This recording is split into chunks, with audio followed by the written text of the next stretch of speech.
ओम श्री शक्ति नमः। ओम श्री शक्ति नमः। ओम श्री शक्ति नमः। नंदीश्वर वर अवतार का वर्णन। यहाँ तक 42 अवतारों का वर्णन किया गया। अब नंदीश्वर अवतार का वर्णन किया जाता है।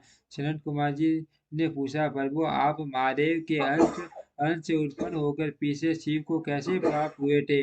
वह सारा वृतांत मैं सुनना चाहता हूँ, उसे वर्णन करने की कृपा करे। नंदीश्वर बोले, स्वर्गीय सनत कुमार जी, मैं जिस प्रकार महादेव के अंश से जन्म जन्म लेकर शिव को प्राप्त हुआ, उस प्रसंग का वर्णन करता हूँ, तुम सावधानी पूर्वक श्रवण करो। शिलाद नामक एक धर्मात्मा मुनि थे। पितरों के आदेश से उन्होंने अयोनिज सूर्वत मृत्युहीन पुत्र की प्राप्ति के लिए मृत्युहीन पुत्र की प्राप्ति के लिए तप करके देवेश्वर इंद्र को प्रसन्न किया, परंतु देवराज इंद्र ने ऐसा पुत्र प्रदान करने में अपने को असमर्थ बताकर सर्वेश्वर महाशक्ति संपन्न महादेव की आराधना करने का उपदेश दिया।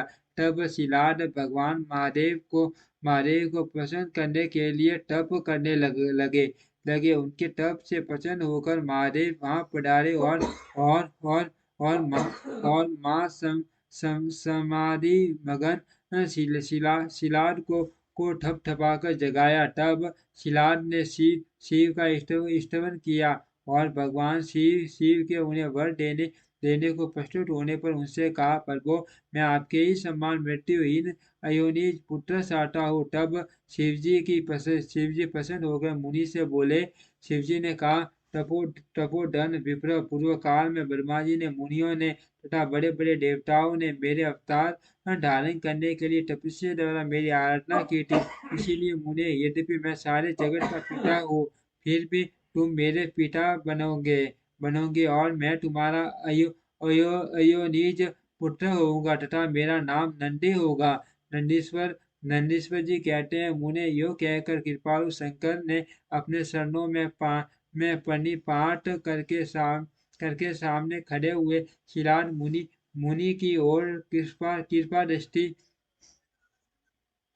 कृपा दृष्टि से देखा और उन्हें ऐसा आदेश दे वे तुरंत ही उमा सहित वहीं अंतर ध्यान हो गए। महादेव जी के चले जाने के 50 माह मुनि शिलाद ने अपने आश्रम में आकर ऋषियों से वह सारा वृतांत कह सुनाया। कुछ समय बीत जाने के बाद जब यज्ञ वेताओं में श्रेष्ठ मेरे पिताजी यज्ञ करने के लिए यज्ञ क्षेत्र को जोड़ रहे थे, उसी समय मैं शंभु की आज्ञा से यज्ञ के पूर्व ही उनके शरीर से उत्पन्न हो गया। उस समय मेरे शरीर की प्रभा युगांत कालीन अग्नि के समान थी। तब सारी दिशाओं में प्रसन्नता छा गई और शिलाद मुनि की भी बड़ी प्रशंसा हुई। उधर शिलाद ने भी जब मुझे बालक को प्रलयकालीन सूर्य और अग्नि के छेद से प्रभावशाली तीन नेत्र चतुर्भुज प्रकाशमान जटा जटा मुकुटधारी त्रिशूल आदि आयुधों से युक्त सर्वथा रुद्र रूप से देखा। तब वे महान आनंद में निमग्न हो गए और मुझे प्रणमय को नमस्कार करते हुए कहने लगे। शिलाद बोले, सुरेश्वर सुगी, तुमने नंदी नाम से प्रकट होकर मुझे आनंदित किया है, इसलिए मैं तुम आनंद में जगदीश्वर को नमस्कार करता हूँ।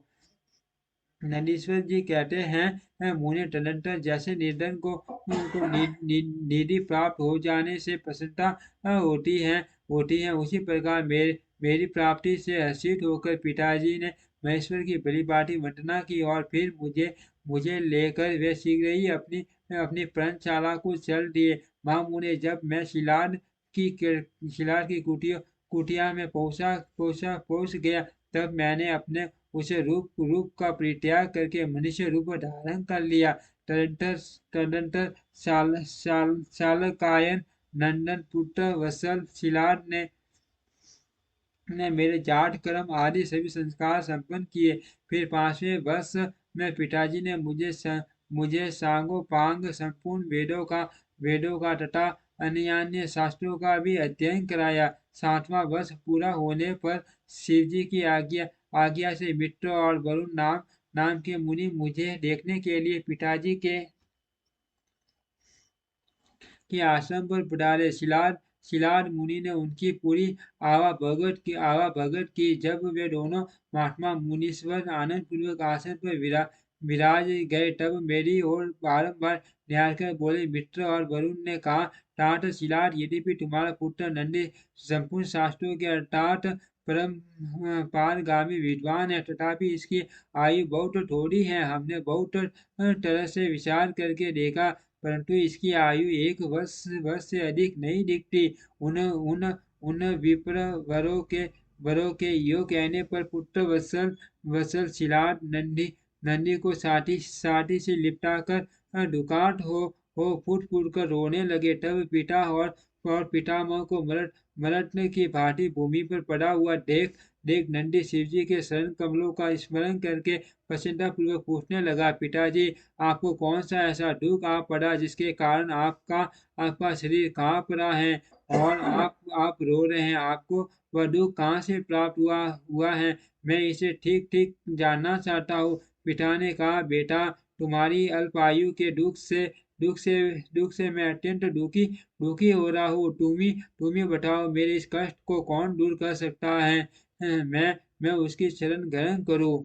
पुत्र बोला, पिताजी, मैं आपके सामने शपथ करता हूँ और यह बिल्कुल सत्य बात कह रहा हूँ कि सारे देवता, दानव, यम, काल तथा अन्य प्राणी, ये सब के सब मिलकर मुझे मारना चाहे तो भी मेरी बाल्यकाल में मृत्यु नहीं होगी। अतः आप दुखी मत हो। पिता ने पूछा, मेरे प्यारे लाल, तुमने ऐसा कौन सा तप किया है अथवा तुम्हें कौन सा ऐसा ज्ञान, योग या ऐश्वर्य प्राप्त है जिसके बल पर तुम इस दारुण दुख को नष्ट कर दोगे? पुत्र ने कहा, तात, मैं न तो तप से मृत्यु को हटाऊं पुत्र ने कहा, तात, मैं न तो तप से मृत्यु को हटाऊंगा और न विद्या से। मैं महादेव जी के भजन से मृत्यु को जीत लूंगा। इसके अतिरिक्त अन्य कोई उपाय नहीं है। नंदीश्वर जी कहते हैं, मुने यूं कहकर मैंने सिर झुकाकर पिताजी के चरणों में प्रणाम किया और फिर उनकी प्रदक्षिणा करके उत्तम वन की राह ली। ओम श्री शक्ति नमः। ओम श्री शक्ति नमः। ओम श्री शक्ति नमः।